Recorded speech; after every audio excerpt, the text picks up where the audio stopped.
সারা দুনিয়ায় দিনের বার্তা করতে প্রচার ও প্রসার, কুরআন হাদিসের আলোকে শোনো বয়ান ভাই আমার। আলহামদুলিল্লাহি রাব্বিল আলামিন ওয়াসসালাতু ওয়াসসালামু আলা খাতামিন নবিয়্যিন, আম্মা বা'দ, ফাউযু বিল্লাহি মিনাশ শাইতানির রাজীম। বিসমিল্লাহির রহমানির রহিম। আসসালাতু ওয়াসসালামু আলাইকা ইয়া রাসূলুল্লাহ, আসসালাতু ওয়াসসালামু আলাইকা ইয়া হাবিবাল্লাহ, আসসালাতু ওয়াসসালামু আলাইকা ইয়া নবিয়াল্লাহ ওয়া আলা আলিকা ওয়া সাহাবিকা ইয়া নূরাল্লাহ। মাদিনী চ্যানেলের দর্শক শ্রোতা, দুরূদ শরীফ পাঠ করার অনেক ফজিলত রয়েছে, অনেক ফজিলত রয়েছে। জিকির করা, দুরূদ শরীফ পাঠ করা, এগুলো খুবই গুরুত্বপূর্ণ এবং সহজ আমল, কিন্তু এর সওয়াব কিন্তু অনেক বেশি। প্রিয় ইসলামী ভাইরা, আমরা ইনশাআল্লাহ তাআলা একটি ফজিলত শ্রবণ করব। হযরত আবু হুরায়রা রাদিয়াল্লাহু তাআলা আনহু থেকে বর্ণিত, প্রিয় নবী রাসূল আরবি সাল্লাল্লাহু তাআলা আলাইহি ওয়া আলিহি ওয়াসাল্লাম ইরশাদ করেন, আল্লাহ পাকের কিছু পরিভ্রমণকারী ফেরেশতা আছে, যখন তারা জিকিরের মাহফিল সমূহের পাশ দিয়ে অতিক্রম করে তখন একে অপরকে বলে, এখানে বসো। যখন জিকিরের মাহফিল, যেখানে জিকির হচ্ছে, হ্যাঁ, যেমন দাওয়াতে ইসলামীর সুন্নতে ভরা ইজতিমাতে একটি অংশ রয়েছে যার মধ্যে সবাই একত্রিত আল্লাহ তাআলার নামে জিকির করে। তো ফেরেশতারা যখন জিকিরের মাহফিলে দেখে সেই পরিভ্রমণকারী ফেরেশতারা, তখন একে অপরকে বলে যে এখানে বসো। যখন জিকিরকারীরা দোয়া করে তখন ফেরেশতারাও তাদের দোয়ার সাথে আমিন বলে। আমিনের অর্থ হয় আল্লাহ এই দোয়াকে কবুল করো। তো তারা এটা বলে। যখন তারা রাসূলে পাক সাল্লাল্লাহু তাআলা আলাইহি ওয়া আলিহি ওয়াসাল্লামের উপর দুরূদ প্রেরণ করে তখন ওই ফেরেশতারাও তাদের সাথে দুরূদ প্রেরণ করে, যতক্ষণ তারা এদিক সেদিক চলে না যায়। আর ফেরেশতারা একে অপরকে বলে যে এই সৌভাগ্যবানদের জন্য সুসংবাদ, তারা ক্ষমাপ্রাপ্ত হয়ে ফিরে যাচ্ছে। মাদিনী চ্যানেলের দর্শক শ্রোতা, আপনারা শুনলেন তো, আমরা এমনি সাধারণত জানি জিকির করা, দুরূদ শরীফ পাঠ করা খুবই লাভজনক আমল, খুবই ফজিলতপূর্ণ আমল। কিন্তু এর একটি ফজিলত এটিও যে যখন একত্রিতভাবে জিকির করা হয়, যখন একসাথে জিকির করা হয়, এই রমজান মাস চলছে এখন, আলহামদুলিল্লাহি তাআলা দাওয়াতে ইসলামীর উদ্যোগে বিভিন্ন মসজিদে এতেকাফের ব্যবস্থা করা হয়েছে। আর সেখানে প্রতিদিনই একসাথে একত্রিতভাবে ইজতিমার মাধ্যমে জিকির করা হয়। তারপর দাওয়াতে ইসলামীর যখন সাপ্তাহিক ইজতিমা হয় বা অন্যান্য কোনো জিক্র নাত মাহফিলের আয়োজন করা হয়, তখনও কিন্তু জিকির পাঠ করা এবং এর আগে পরে দুরূদ শরীফ পড়ার একটি অংশ থাকে, যার মধ্যে সবাই একত্রিত হয়ে দুরূদ শরীফ পাঠ করে, তারপর জিকির করে, বিভিন্ন আল্লাহ তাআলার বিভিন্ন নামে জিকির করে, তারপর শেষেও দুরূদ শরীফ পাঠ করার মাধ্যমে জিকির শেষ করে, আর তারপর দোয়া করে।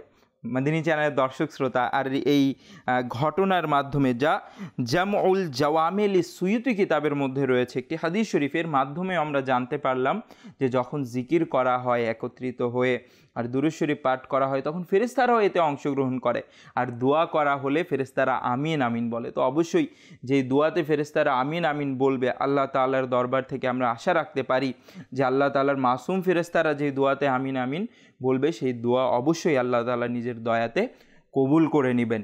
তো আর তারপর ফেরেশতারা শেষে এটাও বলে যে এরা কত সৌভাগ্যবান, এরা তো ক্ষমাপ্রাপ্ত হয়ে গিয়েছে। সুবহানাল্লাহ।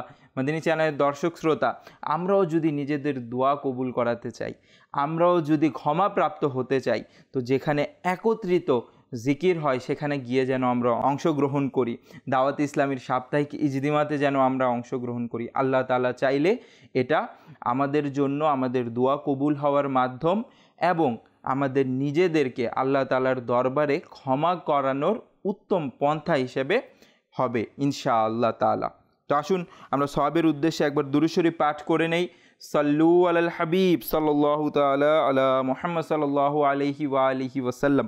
মাদিনী চ্যানেলের দর্শক শ্রোতা, বয়ান শ্রবণের পূর্বে কিছু ভালো ভালো নিয়ত করে নিই, কেননা হাদিস শরীফে এসেছে ইন্নামাল আমালু বিন্নিয়াত, নিশ্চয়ই আমল নিয়তের উপর নির্ভরশীল।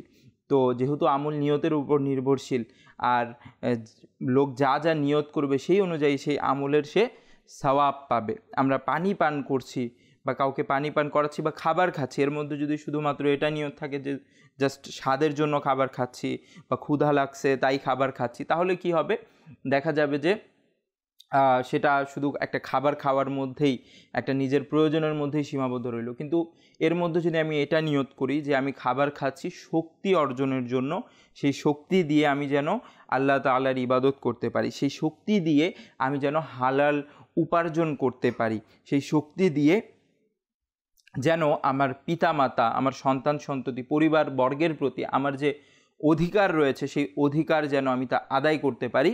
তো এই নিয়তগুলো যদি আমরা করে নেই তাহলে ইনশাআল্লাহ তাআলা খাবারও খাবো, পেটও ভরবে, সুস্বাদু খাবার হলে স্বাদও পাবো, এর সাথে সাথে অনেক সওয়াবও হবে। তাই নিয়ত করার গুরুত্ব অপরিসীম। অবশ্যই আমাদেরকে নিয়ত করে নেওয়া দরকার। আমরাও নিয়ত করে নেই যে এই বয়ান শুরু থেকে শেষ পর্যন্ত শ্রবণ করব আল্লাহ এবং তার প্রিয় হাবিব সাল্লাল্লাহু তাআলা আলাইহি ওয়া আলিহি ওয়াসাল্লামের সন্তুষ্টির উদ্দেশ্যে, এবং এই বয়ান থেকে যা শুনবো তা মনে রাখার চেষ্টা করব, মনে রেখে আমল করার চেষ্টা করব, এবং নিজে আমল করে অন্যের নিকটও পৌঁছে দেওয়ার চেষ্টা করব। আল্লাহ তাআলা আমাদেরকে তৌফিক দান করুক। মদিনী চ্যানেলের দর্শক শ্রোতা, আজকের বয়ানের বিষয়ও হচ্ছে গুনাহের প্রতিকার। হ্যাঁ, এমন কি কি বিষয় রয়েছে যা আমরা জানলে গুনাহ থেকে বাঁচতে পারবো। মদিনী চ্যানেলের দর্শক শ্রোতা, একটি যে শুরুতে দুরূদ শরীফ এবং জিকিরের ফজিলত সম্পর্কিত হাদিস শরীফ বলা হলো, সেই হাদিস শরীফের মাধ্যমেও কিন্তু আমরা গুনাহের প্রতিকার সম্পর্কে জানতে পারলাম যে যদি আমরা জিকির করি এবং দুরূদ শরীফ পাঠ করি, আল্লাহ তাআলার দয়াতে আল্লাহ তাআলা চাইলে আমাদের গুনাহও ক্ষমা হয়ে যাবে ইনশাআল্লাহ তাআলা। এর সাথে মদিনী চ্যানেলের দর্শক শ্রোতা, একটি ঘটনা আপনাদের সামনে উপস্থাপন করব, খুবই চমৎকার একটি ঘটনা। একবার কি হলো যে একজন লোক স্বপ্নে দেখল যে সে একটি খুব সুন্দর বনের মধ্যে রয়েছে, জঙ্গলে রয়েছে।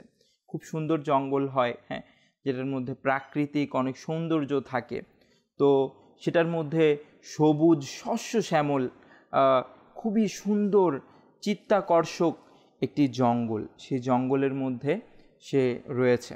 তো যখন সে জঙ্গলের মধ্যে, জঙ্গলের সৌন্দর্যের মধ্যে আত্মহারা হয়ে গেল, তখন সে ভুলেই গেল যে এই জঙ্গলের মধ্যে ভয়াবহ কোনো বিষয়ও থাকতে পারে, এই জঙ্গলের মধ্যে কোনো এমন জীবও থাকতে পারে যা তার ক্ষতি সাধন করতে পারে। এই কথা সে ভুলেই গেল। সে সেই জঙ্গলের মধ্যে খুব আশা এবং খুব ভালোবাসা নিয়ে, হ্যাঁ, চারোদিকে সে দেখতে লাগলো। সে সেই জঙ্গলের ঠান্ডা বাতাস, সুগন্ধিময় ফুলের ঘ্রাণ এবং অন্যান্য সব কিছু থেকে উপকৃত হতে লাগলো।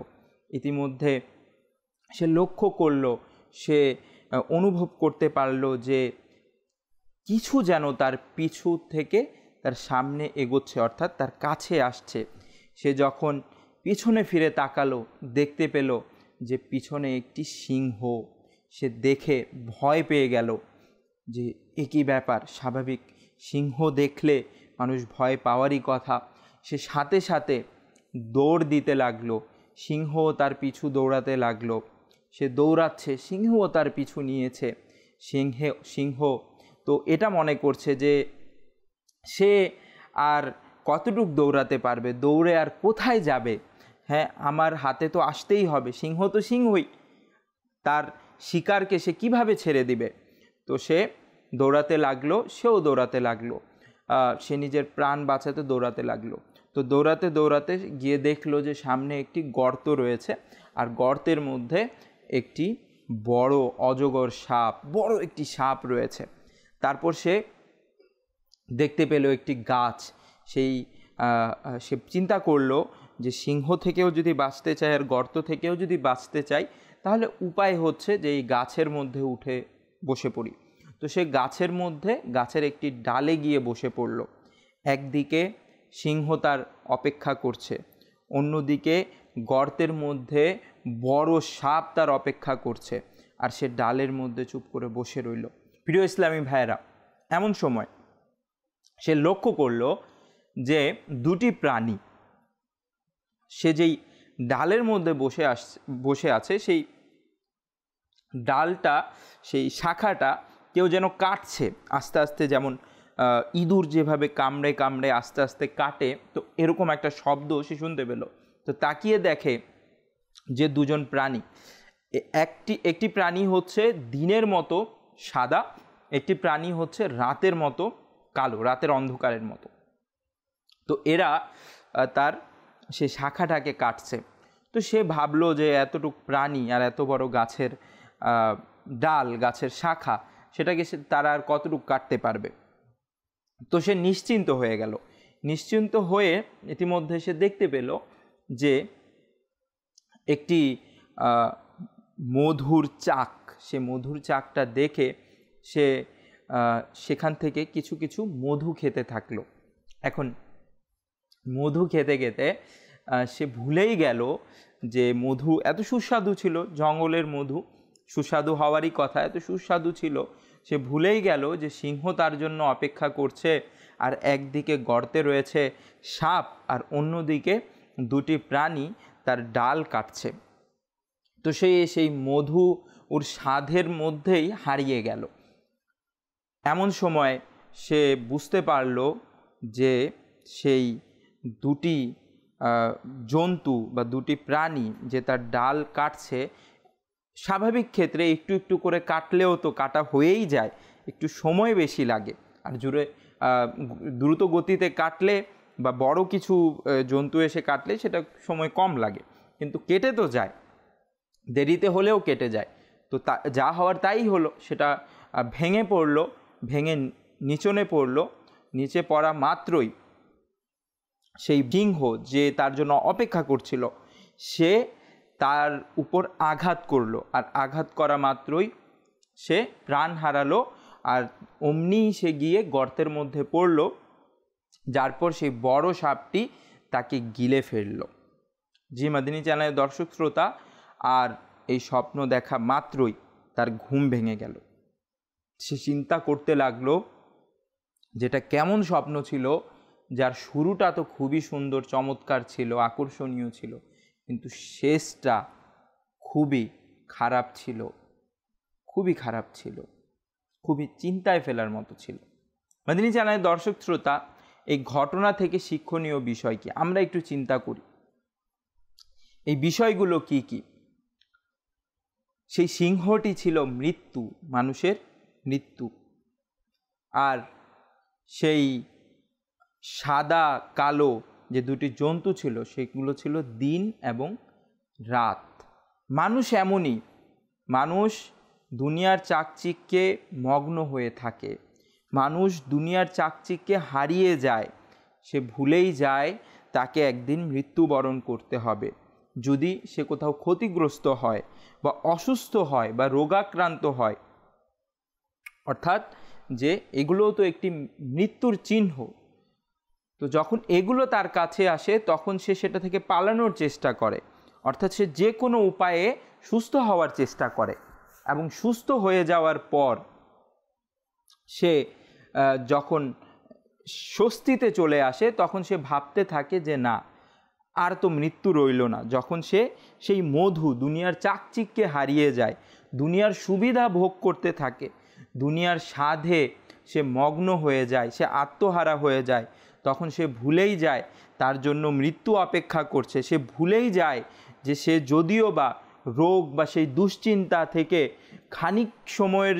খানিকের জন্য সে বেঁচে ফিরেছে, কিন্তু দিন ও রাতের সেই সময়টা যে তাকে আস্তে আস্তে মৃত্যুর দিকে ঢেলে দিচ্ছে, সেটা তো একদিন হবেই, তা তো একদিন ঘটবেই। এবং সে যদি দুনিয়ার চাকচিক্যেই থেকে যায়, এমন এক সময় আসবে যে সে মুখ থুবড়ে পড়বে, মৃত্যু তাকে গ্রাস করে নিবে এবং পরবর্তীতে সেই গর্তে পড়ে যাবে। এবং যদি তার আমল ভালো না থাকে, সে যদি সারা জীবন মৃত্যুর চাকচিক্যেই মগ্ন থাকে, তাহলে তার খারাপ আমলের পরিণামগুলো সেই বড় সাপের ন্যায় তাকে কবরের মধ্যে গিলে ফেলবে। জি মাদিনী চ্যানেলের দর্শক শ্রোতা, প্রিয় ইসলামী ভাইরা, এই ঘটনা কিন্তু অনেক শিক্ষণীয় বিষয় রয়েছে। কেননা মনে রাখতে হবে, মহান আল্লাহ তাআলা কুরআনে পাকে বলেছেন, ফামাই ইয়ামাল মিসকালা যাররাতিন খায়রান ইয়ারা ওয়া মান ইয়ামাল মিসকালা যাররাতিন শাররান ইয়ারা। মাদিনী চ্যানেলের দর্শক শ্রোতা, স্মরণ রাখতে হবে যে ক্ষুদ্র থেকে ক্ষুদ্রতম আমল করুক না কেন, ভালো কাজ করুক না কেন, সে কিন্তু সেটা অবশ্যই দেখবে, অবশ্যই সে তার প্রতিদান পাবে। যে ক্ষুদ্র থেকে ক্ষুদ্রতম গুনাহের কাজ করুক না কেন, সে অবশ্যই সেটার পরিণাম ভোগ করবে। মাদিনী চ্যানেলের দর্শক শ্রোতা, একদিন মৃত্যুবরণ করতে হবে, তখন হিসাব নিকাশ দিতে হবে, তখন সেই সবগুলো কাজের হিসাব নিকাশ হবে যা আমি দুনিয়াতে করেছি। আল্লাহর দয়াতে সেগুলো যদি ভালো কাজ হয় তাহলে অবশ্যই সেটার প্রতিদান আল্লাহ তাআলার পক্ষ থেকে আমরা পাবো। আর সেটা যদি মন্দ কাজ হয় তাহলে কবরের মধ্যে গিয়ে সেই বড় সাপের ন্যায় বরং আরও ভয়ঙ্কর দৃশ্য আল্লাহ তাআলা না করুক আমাদেরকে দেখতে হতে পারে। মাদিনী চ্যানেলের দর্শক শ্রোতা, তাই এখনই সচেতন হন, এখনই সতর্ক হন, এখনই চিন্তা করুন যে আমি যেই গুনাহ করছি, গুনাহ করতে করতে অভ্যস্ত হয়ে গিয়েছি, সেই গুনাহ থেকে যদি বাঁচতে চাই, যদি সেই গুনাহ থেকে ফিরে আসতে চাই, সেই গুনাহের অভ্যাস যদি দূর করতে চাই, তাহলে এর প্রতিকার কি হবে, এর চিকিৎসা কি হবে, এটার চিকিৎসা কি, এটা থেকে বাঁচার উপায় কি? কেননা কাল কিয়ামতের দিন কিন্তু প্রশ্ন করা হবে। মাদিনী চ্যানেলের দর্শক শ্রোতা, আমাদেরকে মহান রব্বুল আলামিন এই পৃথিবীতে একটি উদ্দেশ্যে পাঠিয়েছেন। তিনি ইরশাদ করেছেন, ওয়ামা খলাকতুল জিন্না ওয়াল ইনসা ইল্লা লিয়াবুদুন, নিশ্চয়ই আমি জিন এবং মানবকে আমার ইবাদতের জন্যই সৃষ্টি করেছি। মাদিনী চ্যানেলের দর্শক শ্রোতা, আমাদেরকে তো ইবাদতের জন্য সৃষ্টি করা হয়েছে, আমাদেরকে তো আল্লাহ তাআলার দাসত্বের জন্য সৃষ্টি করা হয়েছে, বন্দগির জন্য সৃষ্টি করা হয়েছে। আমি কোন দুনিয়ার রং তামাশায় মেতে আছি, আমি কিভাবে সেই রবকে ভুলে বসেছি যিনি আমার খালিক, যিনি কাল কিয়ামতের দিন আমার থেকে হিসাব নেবেন। আমি যেই নেয়ামতগুলো পেয়েছি সেই নেয়ামতের হিসাব হবে। মহান আল্লাহ তাআলা কুরআনে পাকে ইরশাদ করেন, লাতুসআলুন্না ইয়াউমা ইযিন আনিন নাঈম, যে নিশ্চয়ই কাল কিয়ামতের দিন নিয়ামতগুলো সম্পর্কে অবশ্যই তোমাদেরকে প্রশ্ন করা হবে। তো কাল কিয়ামতের দিন আমাদেরকে প্রশ্ন করা হবে নিয়ামত সম্পর্কে। আমরা কেমনে ভুলে গিয়েছি যে আমাদেরকে তার উত্তর দিতে হবে, কিভাবে জবাব দিব? কোনো নেক আমল তো নাই, দুনিয়ার যদি রং তামাশায় মেতে থাকি সেটার উত্তর কিভাবে দিব? মাদিনী চ্যানেলের দর্শক শ্রোতা, স্মরণ রাখতে হবে যেভাবে নামাজ, রোজা ইবাদত, যেভাবে এগুলো আল্লাহ তাআলার আদেশ পালন ইবাদত, সেভাবে আল্লাহ তাআলার যেগুলো নিষেধ করেছে মহান আল্লাহ তাআলা, সেগুলো থেকে বেঁচে থাকাও ইবাদত। সেগুলো থেকে বাঁচতে হবে। যে আল্লাহ তাআলা হারাম খাওয়া থেকে নিষেধ করেছেন, তো হারাম খাওয়া থেকে বাঁচতে হবে। আল্লাহ তাআলা অন্যের হক আত্মসাৎ করা থেকে নিষেধ করেছেন, তো সেই হক আত্মসাৎ করা থেকে বাঁচতে হবে। আর এই বেঁচে থাকাটাই কিন্তু ইবাদত। এরকমভাবে মহান আল্লাহ তাআলা বলেছেন যে যেন সুদ না খাওয়া হয়। হ্যাঁ, কিতাবের মধ্যে এসেছে যে সুদ খাওয়া, সুদের লেনদেন করা আল্লাহ তাআলার সাথে যুদ্ধের ঘোষণা দেওয়ার সমতুল্য। তো সেটা থেকে বাঁচতে হবে। মাদিনী চ্যানেলের দর্শক শ্রোতা, এগুলো থেকে বাঁচতে হবে, এগুলোও ইবাদত। তো এই গুনাহগুলো থেকে, তারপর এগুলো যেগুলো বাহ্যিক গুনাহগুলো রয়েছে, তারপর অন্তরের মাধ্যমে অনেকগুলো গুনাহ হয়ে যায়। কাউকে কোনো একটা অবস্থাতে দেখলে তার ব্যাপারে খারাপ ধারণা পোষণ করলাম, হ্যাঁ, নেগেটিভ থিঙ্কিং করলাম তার ব্যাপারে। তারপর কাউকে দেখে সে আমার থেকে নিচু পদবীর লোক, কাজের দিক থেকে হোক, কর্মের দিক থেকে হোক, মানে যেই পথটা আমরা নিজেরা বানিয়ে রেখেছি। কারণ আল্লাহ তাআলার দরবারে যারাই হালাল রিজিক অন্বেষণ করে সবারই মর্যাদা রয়েছে। তো আমি অনেক ভালো পর্যায়ের কেউ, তো আমি তাকে দেখে অহংকার করছি যে আমি এর থেকে অনেক ভালো, আমি দামি দামি পোশাক পরি, আমি সম্পদশালী, আমি বৃত্তশালী। তো এই যে অহংকার, এই যে ভিতরের রোগগুলো, এগুলো থেকেও কিন্তু বাঁচতে হবে। এগুলোও গুনাহ, এগুলোর মধ্যে অনেকগুলো গুনাহে কাবিরা, হ্যাঁ, তাকাব্বুর, এগুলোর গুনাহে কাবিরা, এগুলো থেকেও বাঁচতে হবে। কোনো আমল করছি, দান সাদকা করছি, তো লৌকিকতা করছি, লোক দেখানোর জন্য করছি, তো এগুলোও গুনাহ, এগুলো থেকেও বাঁচতে হবে। মাদিনী চ্যানেলের দর্শক শ্রোতা, এগুলো থেকে বাঁচা আমাদের দায়িত্ব।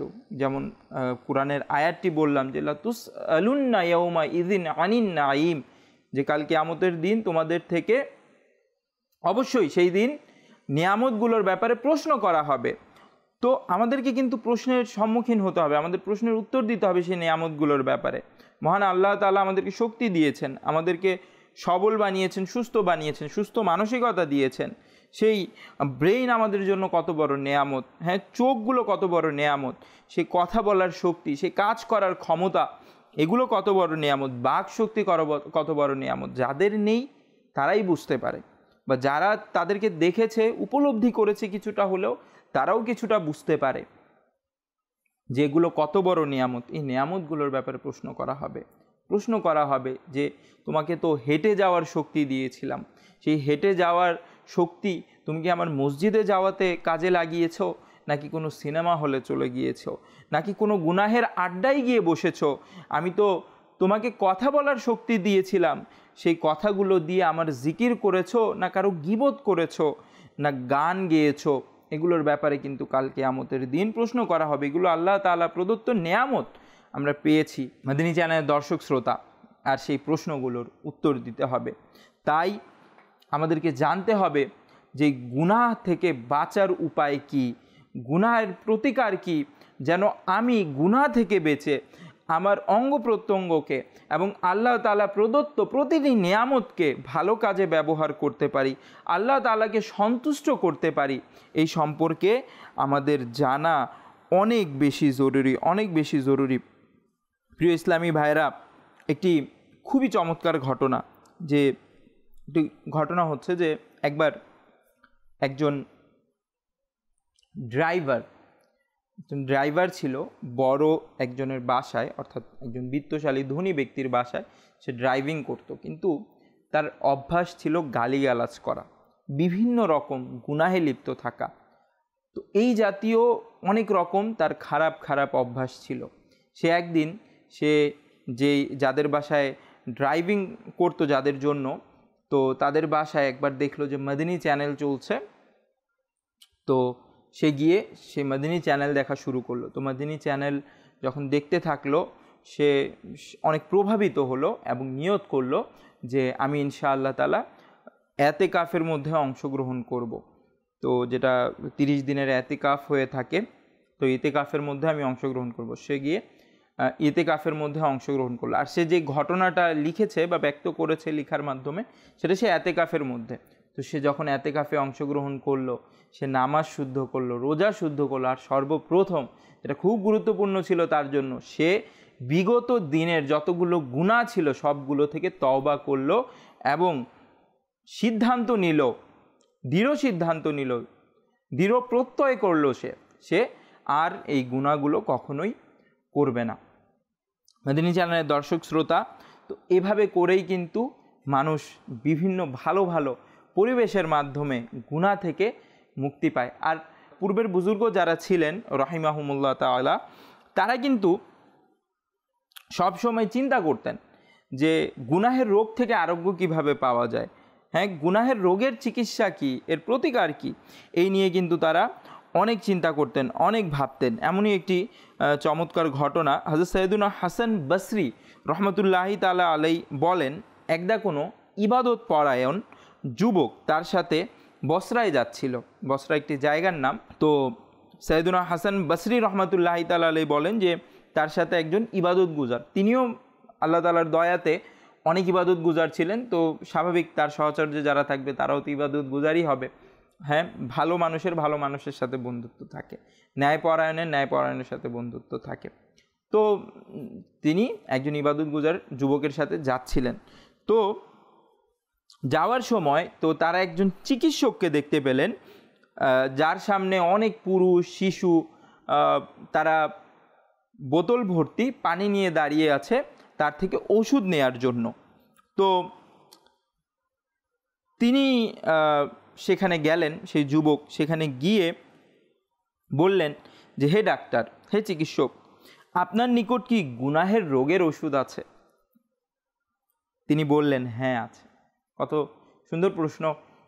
আমরা বিভিন্ন সমস্যার কথা নিয়ে যাই চিকিৎসকের কাছে, কিন্তু তিনি কিসের রোগের, কোন সমস্যার সমাধান চাইতে গেলেন? যে গুনাহের যে রোগ, এটার প্রতিকার কি, এটার চিকিৎসা কি, এটার ওষুধ কি। তো সে ডাক্তারও খুবই হিকমতওয়ালা ছিল, সে বিবেকবান ছিল, সে বলল যে হ্যাঁ আছে। যুবক বলল, সেই ইবাদতগুজার যুবক বলল, আমাকে দিন। তিনি বললেন, সে ডাক্তার সাহেব বললেন যে গুনাহের রোগের ওষুধ 10 জিনিসের মধ্যে সমন্বিত, 10টি জিনিসের মধ্যে গুনাহের রোগের ওষুধ রয়েছে। মাদানী চ্যানেলের দর্শক শ্রোতা মনোযোগ সহকারে শুনবেন যে গুনাহের রোগের ওষুধ কিভাবে তৈরি হয়। আপনারা অনেক রেসিপি শুনেছেন, অনেকগুলো ওষুধেরও রেসিপি থাকে, খাবারের রেসিপি থাকে, ওষুধেরও রেসিপি থাকে। তো আজকে যে রেসিপিটা সেই চিকিৎসক দিচ্ছেন সেটা হচ্ছে গুনাহের ওষুধ তৈরি করার রেসিপি, যে গুনাহ থেকে কিভাবে বাঁচবেন। তো তিনি বলেন, প্রথমত, দারিদ্র ও বিনম্রতার গাছের ডাল নাও। দারিদ্র ও বিনম্রতার গাছের ডাল নাও। অতঃপর তাতের তওবার হাড় ভাঙার দেশি ঔষধ মিশাও, তা আল্লাহ পাকের সন্তুষ্টির এমন পাত্রে মিশাও যেখানে ঔষধ মিশ্রণ হয়। তারপর অল্প তুষ্টির হামান দিস্তায় ভালোভাবে পিষে নাও। অতঃপর তার তাকওয়া ও পরহেজগারির পাতিলে ঢেলে দাও এবং এর সাথে লজ্জাশীলতার পানি মিশিয়ে নাও। অতঃপর তা আল্লাহর ভালোবাসার আগুন দিয়ে গরম করে নাও। এরপর তা কৃতজ্ঞতার পাত্রে শুকরিয়ার পাত্র যেটা, কৃতজ্ঞতার পাত্র যেটা, সেটার মধ্যে ঢেলে নাও এবং আশা এবং আকাঙ্ক্ষার বিশ্বাসের পাখা দিয়ে বাতাস করো। তারপর আল্লাহর প্রশংসা এবং তার হামদ ও সানার চামচ দিয়ে পান করতে থাকো। যদি তুমি এসব কিছু করে থাকো তবে মনে রেখো এই চিকিৎসাপত্র তোমাকে দুনিয়া এবং আখিরাতে সব রকমের অসুস্থতা ও বিপদ আপদে উপকার দিবে। মাদানী চ্যানেলের দর্শক শ্রোতা, খুবই চমৎকার রেসিপি আমরা পেলাম, চিকিৎসা আমরা পেলাম। এর মধ্যে বিষয়গুলো লক্ষণীয় হচ্ছে যে সর্বপ্রথম গুনাহ থেকে বাঁচার জন্য দারিদ্রতা ও বিনম্রতা দরকার। একদিকে দারিদ্রতাও দরকার আর নিজেকে বিনম্রও করা দরকার। একজন এই ব্যাপারে একটি রিওয়ায়াত শ্রবণ করুন। হযরত সৈয়দুনা মাজমা আনসারী রহমতুল্লাহি তাআলা আলাই এক বুজুর্গ সম্পর্কে বর্ণনা করেন। তিনি বলেন, আল্লাহ পাক আমাকে দুনিয়ার আরাম আয়েশ থেকে বাঁচিয়ে নেয়ার অনুগ্রহ দুনিয়ার ধন সম্পদের প্রশস্ততা রূপে মিলিত নেয়ামত থেকে উত্তম। তিনি বলছেন যে দুনিয়ার ধন সম্পদ পাওয়াটা এটাও তো একটা নেয়ামত, এই নেয়ামত থেকেও আমার কাছে উত্তম হচ্ছে দারিদ্রতা, মানে এগুলো থেকে বেঁচে থাকার যে নেয়ামত, এটাই আমার কাছে উত্তম। কেননা আল্লাহ পাক তার প্রিয় নবী সাল্লাল্লাহু তাআলা আলাইহি ওয়া আলিহি ওয়াসাল্লামের জন্য দুনিয়াকে পছন্দ করেননি।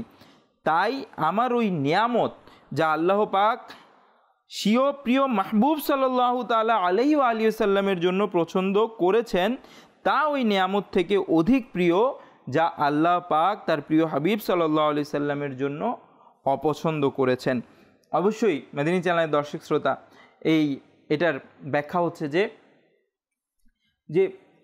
যে ধন সম্পদ আমরা পাই বা দুনিয়ার মধ্যে যে ধন সম্পদ আমরা পাই, নিয়ামত পাই, যেটা হালাল রুজি রোজগারের মাধ্যমে আমরা পেয়ে থাকি, একটা হালাল উপায়ে পেয়ে থাকি, এগুলোও কিন্তু আল্লাহ তাআলার নিয়ামত। কিন্তু তিনি বলছেন যে এগুলো থেকেও উত্তম নিয়ামত হচ্ছে কি, যদি আমি সেই নিয়ামতগুলো থেকে বেঁচে থাকতে পারি, অর্থাৎ যদি আমি দরিদ্র থাকতে পারি, গরিব থাকতে পারি, এটাই আমার কাছে বড় নিয়ামত। কেন নবী করিম সাল্লাল্লাহু তাআলা আলাইহি ওয়া আলিহি ওয়াসাল্লাম দুনিয়ার নিয়ামত থেকে দূরে ছিলেন, তিনি দুনিয়ার নিয়ামতকে কাছে রাখতেন না।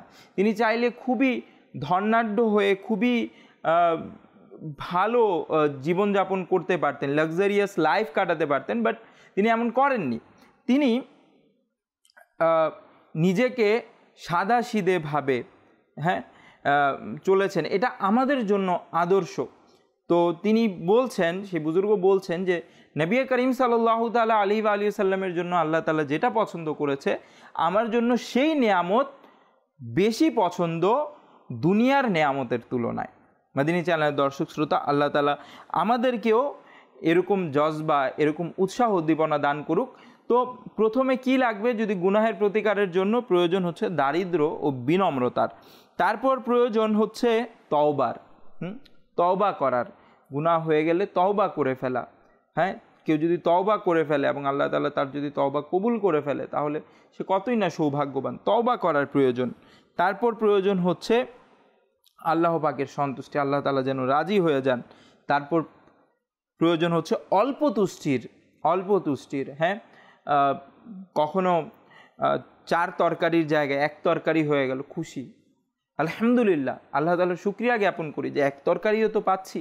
অনেকেই তো আছে যে 1 তরকারিও পাচ্ছে না। আচ্ছা, কোনো তরকারি নেই, শুধু ভাত আছে, তাতে শুকরিয়া জ্ঞাপন করি যে কমপক্ষে ভাত তো খেতে পারছি। তো এগুলো হচ্ছে অল্প তুষ্টি, যে যত কম নিয়ামতের মাধ্যমে, যত ক্ষুদ্র জিনিসের মাধ্যমে নিজের প্রয়োজন পূরণ করে নেওয়া যায়। তারপর হচ্ছে তাকওয়া, পরহেজগারি, তাকওয়া অবলম্বন করা। আল্লাহ তাআলার যেগুলো বিষয় থেকে নিষেধ করেছেন তা করা তো দূরের কথা, তার কাছেও না যাওয়া, দূরে থাকা। তারপর লজ্জাশীলতা নিজের মধ্যে তৈরি করা। তারপর আল্লাহ তাআলার ভালোবাসা নিজের মধ্যে রাখা। তারপর আল্লাহ তাআলার কৃতজ্ঞতা জ্ঞাপন করা। তারপর আল্লাহ তাআলার প্রতি আশা এবং আকাঙ্ক্ষা রাখা এবং আল্লাহ তাআলার হামদ করা, প্রশংসা করা। মদিনী চ্যানেলের দর্শক শ্রোতা, এভাবেই কিন্তু আমরা গুনাহ থেকে বাঁচতে পারবো। যদি গুনাহ থেকে বাঁচতে চাই, তাহলে আমরা যদি এগুলো অবলম্বন করি, তাহলে অবশ্যই আল্লাহ তাআলা চাইলে গুনাহ থেকে বাঁচতে পারবো। গুনাহ কিভাবে হয়ে যায়? যখন আমি নম্রতা অবলম্বন করতে পারি না, নম্রতা অবলম্বন করতে পারি না। কেউ আমাকে বকা দিল, তাকে আমাকে বকা দিতেই হবে, গালি দিতেই হবে। কেউ আমাকে ধাক্কা মারলো, তাকে একটা ঘুষি মারতেই হবে। এই জাতীয় যখন স্বভাব আমাদের ভিতর থাকে, যে যদি না করি, আমি যদি প্রতিশোধটা না নেই, তাহলে সমাজে আমার যে ভাব, ভঙ্গি, অ্যাটিটিউড যেটা আছে, ওটা বজায় থাকবে না। তো প্রেস্টিজ বজায় রাখতে হবে। সো আমাকে প্রতিশোধটা নিতেই হবে, যে কোনো উপায়ে হোক নিতেই হবে। অথচ সম্মান কার বেশি? মহান আল্লাহ তাআলা কি বলেন? মহান আল্লাহ তাআলা কাকে সম্মান দেন? নবী করিম সাল্লাল্লাহু আলাইহি সাল্লামের হাদিস শরীফ রয়েছে। নবী করিম সাল্লাল্লাহু আলাইহি সাল্লাম বলেন, যে ব্যক্তি আল্লাহ তাআলার জন্য বিনয়তা অবলম্বন করেন, নম্রতা অবলম্বন করেন, আল্লাহ তাআলা তার প্রতি সন্তুষ্ট হয়ে যান। আল্লাহ তাআলা তার সম্মান বাড়িয়ে দেন, তার মর্যাদা বাড়িয়ে দেন। মদিনী চ্যানেলের দর্শক শ্রোতা, অবশ্যই তো সেই ব্যক্তির আল্লাহ তাআলা মর্যাদা বাড়িয়ে দেন যে আল্লাহ তাআলার জন্য বিনয়তা, নম্রতা অবলম্বন করে। আল্লাহ তাআলা আমাদেরকেও আল্লাহ তাআলার জন্য নম্রতা অবলম্বন করার তৌফিক দান করুক। তো মদিনী চ্যানেলের দর্শক শ্রোতা, কি বোঝা গেল? যে যদি আমরা নম্রতা অবলম্বন করে নেই, তাহলে কিন্তু বেঁচে যাচ্ছি। যেখানে রাগ উঠছে, তো যদি চুপ হয়ে যাই, রাগটাকে দমন করার চেষ্টা করি। নবী করিম সাল্লাল্লাহু আলাইহি সাল্লাম বলেছেন, লা তাগদাব ওয়ালাকাল জান্নাহ, যে রাগ করিও না, তোমার জন্য জান্নাত রয়েছে। তো যখনই রাগ উঠবে, নিয়ন্ত্রণ করে নেবেন, কিছু বলবেন না। আল্লাহ তাআলা চাইলে অনেক রকম গুনাহ থেকে বেঁচে যাবেন। তারপর গুনাহ থেকে আরেকটি বাঁচার উপায় হচ্ছে জিহ্বাকে নিয়ন্ত্রণ করা। জিহ্বাকে নিয়ন্ত্রণ করা। তাই তো নবী করিম সাল্লাল্লাহু আলাইহি সাল্লাম বলেছেন, মান সমাতা নাজা, যে চুপ রইল সে মুক্তি পেল। কিভাবে? প্রতিপক্ষ যে কেউ, সেটা বন্ধু হোক, ভাই হোক, স্বামী স্ত্রীর মধ্যে স্বামী কিংবা স্ত্রী হোক, যেই হোক, সে যখন কিছু একটা বলছে, রাগ হয়ে গেছে, সে যখন কিছু একটা বলে ফেলেছে, এখন আপনিও যদি প্রতি উত্তর করতে যান, আপনিও যদি বলতে যান, তাহলে দেখা যায় ছোট একটি বিষয় ছিল, সেটা বড় হতে হতে এত বড় হয়ে যায় যে এত বড় দুটি পরিবার এত বড় এবং জঘন্য একটি সিদ্ধান্ত নিতে বাধ্য হয় যে দুজনের সম্পর্ক নষ্ট হয়ে যায়। সেই পরিবারে থাকা ছেলের কি অবস্থা হবে, পরবর্তীতে তাদের দুজনের কি অবস্থা হবে, কেউ সেটার পরোয়া করে না। শুধুমাত্র সেই উত্তর প্রতি উত্তর, সেই চুপ থাকার সহজ একটি আমল যদি কেউ করে নিত, তাহলে হয়তো বা কথা এত দূর এগোতো না। তো মান সমাতানা, চুপ রইলেই কিন্তু মুক্তি পাওয়া যায়। তো চুপ থাকতে হবে, নীরবতা অবলম্বন করতে হবে। তো এর মাধ্যমেও কিন্তু অনেকগুলো গুনাহ থেকে পরিত্রাণ পাওয়া যায় চুপ থাকার মাধ্যমে।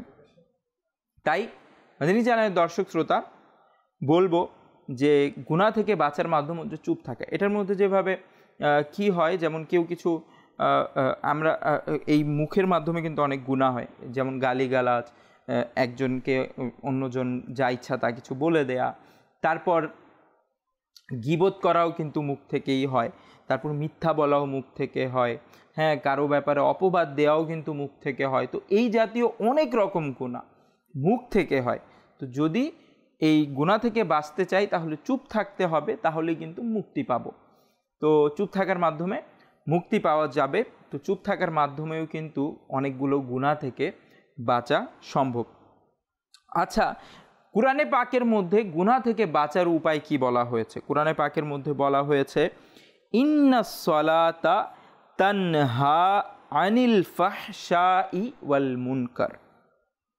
কানজুল ঈমান থেকে অনুবাদ, নিঃসন্দেহে নামাজ অশ্লীল ও মন্দ কাজ থেকে বিরত রাখে। মাদানী চ্যানেলের দর্শক শ্রোতা, নামাজ যদি প্রতিনিয়ত কেউ নামাজ পড়ে, আর নামাজ যেভাবে পড়া দরকার সেই পূর্ণাঙ্গ রূপে যদি নামাজ আদায় করতে পারে, আল্লাহ তাআলা চাইলে সেই ব্যক্তি সেই নামাজের কারণে সে গুনাহ এবং অশ্লীল কাজ, মন্দ কাজ থেকে সে বিরত থাকবে। এখন একটা প্রশ্ন আসে যে আচ্ছা, নামাজ যদি কেউ পড়ে তাহলে তো সে অশ্লীল কাজ থেকে বেঁচে থাকে, এটা তো কুরআনে পাকে বলেছে। আর অবশ্যই কুরআনে পাকে যা বলা হয়েছে তা সত্য, কিন্তু দেখা যায় অনেকে নামাজ পড়ে কিন্তু তার মধ্যে বৈপরীত্য পাওয়া যায়। তো একটি রিওয়ায়াত আছে, হযরত হাসান রাদিয়াল্লাহু তাআলা আনহু বলেন, যার নামাজ তাকে অশ্লীল ও নিষেধাজ্ঞা কাজ থেকে বিরত না রাখে, এমন কাজ যা আল্লাহ তাআলা নিষেধ করেছে, অশ্লীল কাজ থেকে বিরত না রাখে, তাহলে সেটা নামাজই নয়। মাদানী চ্যানেলের দর্শক শ্রোতা, নামাজই নয়। আমরা একটু চিন্তা করি, আমরা নামাজ পড়ি, হ্যাঁ, অথচ নামাজ যেভাবে পড়া দরকার আমরা কি সেভাবে নামাজ পড়ি? নামাজের মধ্যে কিন্তু আমরা যেভাবে দেখে দেখে নামাজ শিখে গিয়েছি, অতটুকুই কি আমাদের জন্য যথেষ্ট? আল্লাহ তাআলার এত বড় ইবাদত, 5 ওয়াক্ত, দিনে 5 ওয়াক্ত নামাজ ফরজ করা হয়েছে, যে কোনো পরিস্থিতিতে নামাজ পড়তে বলা হয়েছে। গুরুতর থেকে গুরুতর অসুস্থ হলেও, অনেক বড় অসুস্থ হলেও যদি সম্ভব হয়, মানে সেই সম্ভাবনা থাকে, তাহলে ইশারাতে নামাজ পড়ার কথা শরীয়তের মধ্যে বলা হয়েছে। এত গুরুত্ব যেটাকে দেয়া হয়েছে, যেই আমলটাকে, যেটার ব্যাপারে প্রশ্ন করা হবে, প্রথম প্রশ্নটা নামাজের ব্যাপারে করা হবে, তো সেই প্রশ্নের ব্যাপারে, সেই নামাজের ব্যাপারে আমাদের প্রস্তুতি কতটুকু? আমরা জানি না কিভাবে নামাজ পড়তে হবে। নামাজ পড়া তো অনেক বড় একটি কাজ। আমরা নামাজের পূর্ব শর্ত যেগুলো, যেটার মধ্যে একটা খুবই গুরুত্বপূর্ণ শর্ত হচ্ছে পবিত্রতা অর্জন করা। আমরা পবিত্রতা অর্জন করা সম্পর্কে জানি না, পবিত্রতা অর্জন করার ব্যাপারে জানি না, অথচ পবিত্রতা অর্জন করা নামাজের পূর্ব শর্ত। আমরা জানি না যে নামাজের জন্য কিন্তু 3টা বিষয় পবিত্র হওয়া জরুরি। নামাজের শর্তের মধ্যে যে পবিত্রতা রয়েছে, একটি হচ্ছে কাপড় পাক, তারপর শরীর পাক, আর নামাজের জায়গা পাক। এই 3টি জরুরি। তো এর মধ্যে আমি কি জানি যে কাপড় কি দ্বারা কাপড় নাপাক হয়ে যায়, অপবিত্র হয়ে যায়, আর এটাকে কিভাবে পবিত্র করতে হয়? শরীয়ত আমাদেরকে কি বলেছে কিভাবে পবিত্র করতে হবে? তারপরে আমি কি জানি যে আমার শরীর কিভাবে অপবিত্র হয়? সবগুলো কারণ কি আমার জানা আছে? আচ্ছা, যদি জানা থাকে তাহলে আমি কি জানি যে কিভাবে গোসল করলে? এটা কিন্তু খুবই একটা সূক্ষ্ম বিষয়, যে এটার মধ্যে সূক্ষ্ম থেকে সূক্ষ্ম বিষয় খেয়াল রাখতে হয়। কিভাবে গোসল করলে ফরজ গোসল আদা হয়, পবিত্রতা অর্জন হয়, যার দ্বারা আমার নামাজ শুদ্ধ হবে, তো এগুলো তো প্রাথমিক বিষয়, শর্ত। তারপর কিরাতের বিষয়ে চলে আসে, আমরা কি শুদ্ধভাবে কিরাত করতে পারি? আর যদি কেউ শুদ্ধভাবে কিরাত না করতে পারে, সঠিক উচ্চারণ না করতে পারে, তাহলে দেখা যায় যে অনেকগুলো শব্দ এটার মধ্যে কি হয়, যে অর্থ পরিবর্তন হয়ে যায় নামাজের মধ্যে, যার কারণে নামাজ হয় না। তো এভাবে করে আমাদের চিন্তা করা দরকার যে নামাজ হচ্ছে আমার শুদ্ধভাবে। হ্যাঁ, আমি কেন গুনাহ করছি নামাজ 5 ওয়াক্ত আদায় করার পরও, কেন আমার দ্বারা গুনাহ হয়ে যাচ্ছে? অবশ্যই আমার নামাজের মধ্যে কিছু ঘাটতি আছে। তো কোনো সুন্নি আশিকে রসুল আলিমের কাছে গিয়ে প্রশ্ন করা দরকার, হুজুর আমি নামাজ পড়ছি কিন্তু অন্তরের প্রশান্তি পাচ্ছি না, গুনাহ থেকে বাঁচতে পারছি না, কেন বাঁচতে পারছি না, উপায় বলে দিন। তো সেই ভুলগুলো আমাদের বের করা দরকার। মাদিনী চ্যানেলের দর্শক শ্রোতা, তো যদি আমরা নামাজ সঠিকভাবে আদায় করতে পারি, আল্লাহ তাআলা চাইলে ইনশাআল্লাহ তাআলা আমরা গুনাহ থেকে বাঁচতে পারবো। সৈয়দ মোহাম্মদ নাঈম উদ্দিন মুরাদাবাদী রহমতুল্লাহি তাআলা আলাই এই আয়াতের তাফসিরে লিখেন, যে ব্যক্তি নামাজে যত্নবান হয় এবং তা ভালোভাবে আদায় করে, ফলাফল এটা হয় সে একদিন সেই ব্যক্তি মন্দকে পরিহার করে দিবে যেগুলোতে সেই জড়িত ছিল। যদি সঠিকভাবে সঠিক উপায়ে যদি নামাজ আদায় করা হয়, তাহলে অবশ্যই অবশ্যই একদিন সে মন্দকে পরিহার করে দিবে। তারপর হযরত শাকিক বলখি রহমতুল্লাহি তাআলা আলাইহি বলেন, আমি 5টি জিনিসকে 5টির মধ্যে পেয়েছি, মনোযোগ সহকারে শুনবেন। যে এক হচ্ছে গুনাহের চিকিৎসা হচ্ছে চাশতের নামাজে, কবরে এর আলো তাহাজ্জুদে, মুনকার নাকিরের উত্তর তিলাওয়াতে কোরআনে, পুলসিরাতের নিরাপত্তা সহকারে অতিক্রম করা রোজা এবং সদকা ও দান খয়রাতে। মাদিনী চ্যানেলের দর্শক শ্রোতা, তো যদি আমরা গুনাহের চিকিৎসা পেতে চাই তাহলে উত্তম উপায় হচ্ছে চাশতের সময় চাশতের 2 রাকাত নামাজ আদায় করা। আর যদি কবর আলোকিত করতে চাই, নুরানি করতে চাই, তাহলে তাহাজ্জুদের নামাজ আদায় করা। মাদিনী চ্যানেলের দর্শক শ্রোতা, আরেকটি চমৎকার উক্তি হচ্ছে, লজ্জা ও গুনাহ থেকে বাঁচার একটি উত্তম মাধ্যম। কোনো বুজুর্গ নিজের ছেলেকে নসিহত করলেন, যার সারাংশ এটা যে যখন গুনাহ করার সময় তোমার আসমান ও জমিনে কাউকে লজ্জা করে না, তাহলে তুমি নিজেকে নিজে চতুষ্পদের মধ্যে গণনা করো। গুনাহ করছো, আল্লাহ তাআলা তোমাকে বিবেক দিয়েছে, বিবেকের মতো নিয়ামত দিয়েছে, তোমার তো লজ্জা করা দরকার যে যেই জমিনের মধ্যে আছি সেই জমিন তো আল্লাহ তাআলার জমিন। যে হাত দিয়ে, যেই চোখ দিয়ে, যেই অঙ্গ প্রত্যঙ্গ দিয়ে গুনাহ করছি, সেগুলো তো আল্লাহ তাআলার প্রদত্ত নিয়ামত। আল্লাহ তাআলা তো দেখছেন। আমি দরজা বন্ধ করে নিয়েছি, আমি জানালা বন্ধ করে নিয়েছি, লাইট নিভিয়ে দিয়েছি, আল্লাহ তাআলা তো দেখছেন। হ্যাঁ, আমি কুদৃষ্টি দিচ্ছি, কেউ দেখছে না, আল্লাহ তাআলা তো দেখছেন। হ্যাঁ, আমি যা ইচ্ছা তা করছি সোশ্যাল মিডিয়াতে, কেউ দেখছে না, ফেক আইডি ফেক অ্যাকাউন্ট বানিয়ে রেখেছি, মানুষদেরকে ডিস্টার্ব করছি, কেউ জানে না যে এটা কে, সবাই মনে করে এই তো এলাকার ভালো ছেলে, কিন্তু আল্লাহ তাআলা তো দেখছে। আল্লাহ তাআলা তো কাল কিয়ামতের দিন প্রশ্ন করবেন। মহান আল্লাহ তাআলা কোরআনে পাকে বলেন, কানজুল ঈমান থেকে অনুবাদ, যে খারাপ কাজ করবে সেটার প্রতিদান অবশ্যই পাবে এবং আল্লাহ তাআলা ছাড়া কেউ সাহায্যকারী নেই, কেউ সাহায্যকারী নেই। অবশ্যই মাদিনী চ্যানেলের দর্শক শ্রোতা, যে খারাপ কাজ করবে কাল কিয়ামতের দিন কিন্তু অবশ্যই এর প্রতিদান সে পাবে। সুতরাং আমাদেরকে গুনাহ থেকে বাঁচতে হবে, গুনাহ থেকে বেঁচে থাকতে হবে। মাদিনী চ্যানেলের দর্শক শ্রোতা, অন্যান্য দিনের তুলনায় রমজানের ব্যাপারে তো আরও সতর্ক হওয়া দরকার। রমজান মহামান্বিত একটি মাস, আল্লাহ তাআলার দরবারে এটার খুবই সম্মান রয়েছে। হ্যাঁ, এটার মধ্যে কেউ যদি একটি নেকি করে, কেউ যদি নফল আদায় করে, তাহলে সেটাকে ফরজের পরিমাণ করে দেয়া হয়েছে এবং ফরজকে 70 গুণ বাড়িয়ে দেয়া হয়েছে। কেউ যদি গুনাহ করে তাহলে তারও তো অনেক বেশি গুনাহ হবে। মাদিনী চ্যানেলের দর্শক শ্রোতা, সাইয়্যিদাতুনা উম্মে হানি রাদিয়াল্লাহু তাআলা আনহা থেকে বর্ণিত, আল্লাহর প্রিয় হাবিবের লবিব রাসূলুল্লাহ সাল্লাল্লাহু আলাইহি সাল্লাম ইরশাদ করেছেন, আমার উম্মত অপমানিত ও লাঞ্ছিত হবে না যতক্ষণ পর্যন্ত তারা মাহে রমজানের প্রতি কর্তব্য পালন করতে থাকবে। আরজ করা হলো, ইয়া রাসূলুল্লাহ সাল্লাল্লাহু আলাইহি সাল্লাম, রমজানের প্রতি কর্তব্য পালন না করলে তাদের অপমানিত হওয়া কি? হুজুর সাল্লাল্লাহু আলাইহি সাল্লাম ইরশাদ করলেন, ওই মাসের মধ্যে তাদের হারাম কাজ করা। তারপর ইরশাদ করলেন, যে ব্যক্তি এ মাসে ব্যভিচার করেছে কিংবা মদ পান করেছে, আগামী রমজান পর্যন্ত আল্লাহ তাআলা ও যত সংখ্যক আসমানি ফেরেশতা রয়েছে সবাই তার উপর অভিসম্পাত করে। সুতরাং ওই ব্যক্তি যদি পরবর্তী রমজান মাস আসার পূর্বে মারা যায়, তবে তার নিকট এমন কোনো নেকি থাকবে না যা তাকে জাহান্নামের আযাব থেকে বাঁচাতে পারে। ইয়া আল্লাহ, নাউযুবিল্লাহ। সুতরাং তোমরা মাহে রমজানের ব্যাপারে ভয় করো, কেননা যেভাবে এই মাসে অন্যান্য মাসের তুলনায় নেকি সওয়াব বৃদ্ধি করে দেয়া হয়, তেমনি গুনাহগুলোর বিষয়ও। সুতরাং মাদানী চ্যানেলের দর্শক শ্রোতা, অন্যান্য দিনের তুলনায় রমজানের মধ্যে অবশ্যই গুনাহ থেকে বাঁচার ব্যাপারে সচেতন থাকতে হবে, সতর্ক থাকতে হবে।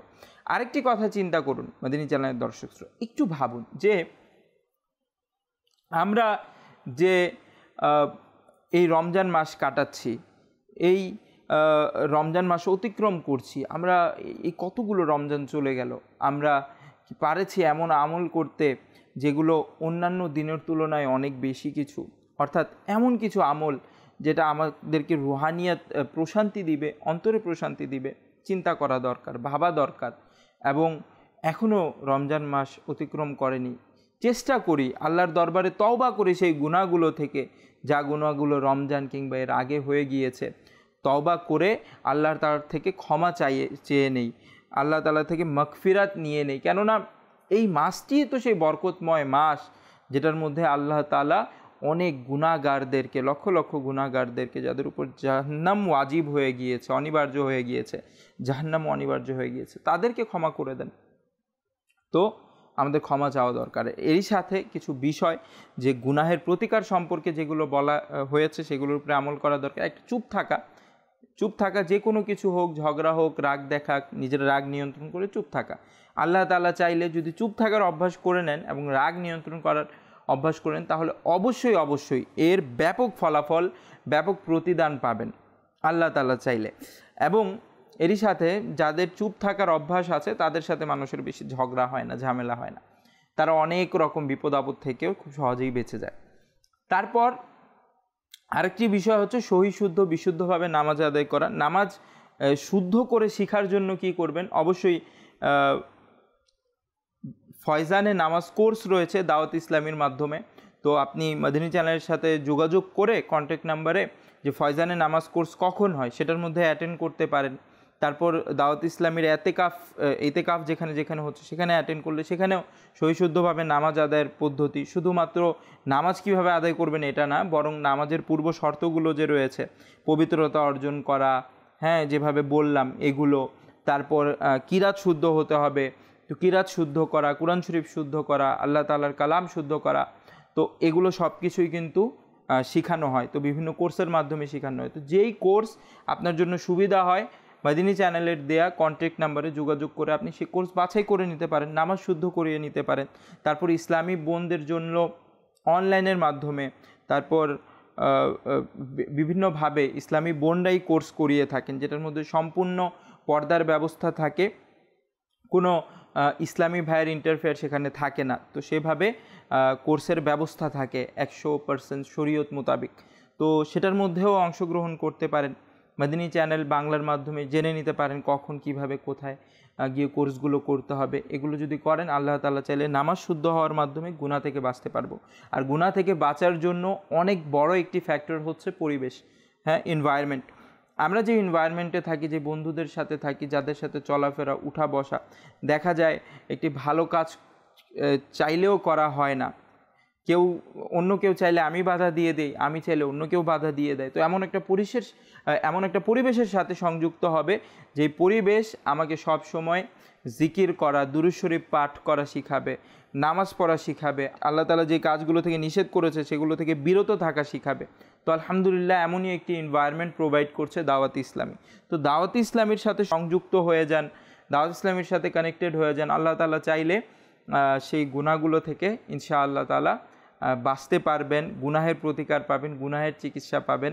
আল্লাহ তাআলা চাইলে ইনশাআল্লাহ তাআলা গুনাহ থেকে বাঁচতে পারবেন। আল্লাহ তাআলা আমাদের তৌফিক দান করুক। আল্লাহ তাআলা আমরা যা শুনেছি তার উপর আমল করার তৌফিক দান করুক, গুনাহ থেকে বাঁচার তৌফিক দান করুক, সহিশুদ্ধভাবে নামাজ শিখে নামাজ আদায় করার তৌফিক দান করুক। সাল্লু আলাল হাবিব সাল্লাল্লাহু তাআলা আলা মুহাম্মদ সাল্লাল্লাহু আলাইহি ওয়া আলিহি ওয়াসাল্লাম। সারা দুনিয়ায় দিনের বার্তা করতে প্রচার ও প্রসার, কুরআন হাদিসের আলোকে শোনো বয়ান ভাই আমার।